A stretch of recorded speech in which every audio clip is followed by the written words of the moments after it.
What's up, beautiful people? Welcome back to Lou Rock TV.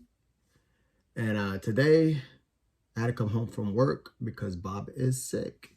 So that's a bummer. But oh man, I forgot my hat. Oh well, I'll do it without the hat. Mike Petty's not the only one with great looking hair. Look at that. Look at that. Shout out to Mike Petty.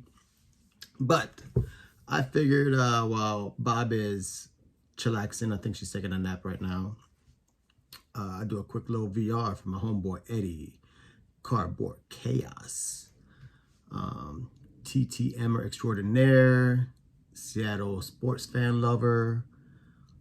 You know how we do it over here. We don't count subs, we count friends. So,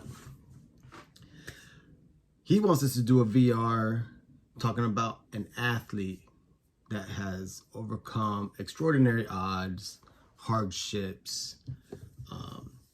And there's only one athlete that pops in my mind out the gate every time. And maybe because he was a Yankee, maybe because his highest sporting achievement happened when he was a Yankee, and that's none other than Mr. Jim Abbott. Just a phenomenal story, born with one hand. Guy was actually the Golden Spikes award winner for the top amateur athlete. Played at Michigan. Just phenomenal. Just to think about playing, only being born with one hand, and people telling you you're never gonna achieve your dream. You're not gonna play baseball, and to do it at the highest levels. Golly, he's just, it's inspiring. You know, it's one of those things where, you know, people keep on telling you, you can't. That's why I tell my kids, I'm like, never say you can't. It's just you won't. So make up your mind. It's a mindset. And I love talking about Jim Abbott's story because it's phenomenal. I mean, people used to take advantage of them. You got to think of it. These are athletes. You got to look for every competitive edge. And when Abbott was on the mound, people were bunt over and over and over again, trying to take an advantage. And the guy was just phenomenal. I mean, he was not a bad fielder. I'm not saying he's Gold Glove caliber, but golly, to have, I mean, just to pitch, he was already in the process of getting his hand in the glove. And if he had a comebacker or he did have to field a bunt, he was already grabbing the ball, putting the glove back underneath his arm to retrieve the ball from the glove. It's unbelievable that he perfected that technique. And I've been to Cooperstown one time, and it was obviously before his no-hitter in '93.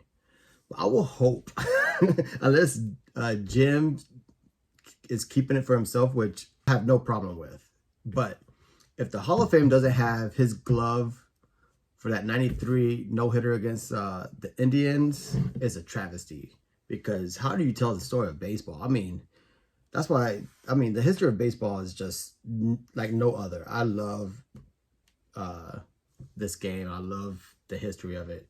And to have a man with one hand pitch a no-hitter in the bigs is phenomenal.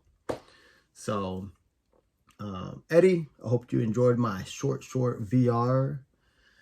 But yeah, just a phenomenal athlete, phenomenal story. And I know you're a TTMer. I've been trying to get, actually, after your VR, I actually been looking on eBay, and I'm trying to get an auto of his in pinstripes. He didn't play for the Yankees too long, but I'm sure they're out there. But yeah, just something else to add to the list. I'm not a hoarder because I got cool stuff, as my boy John Mangini always says. But that's it. Hope you enjoyed it. With that, peace out. Go Yankees.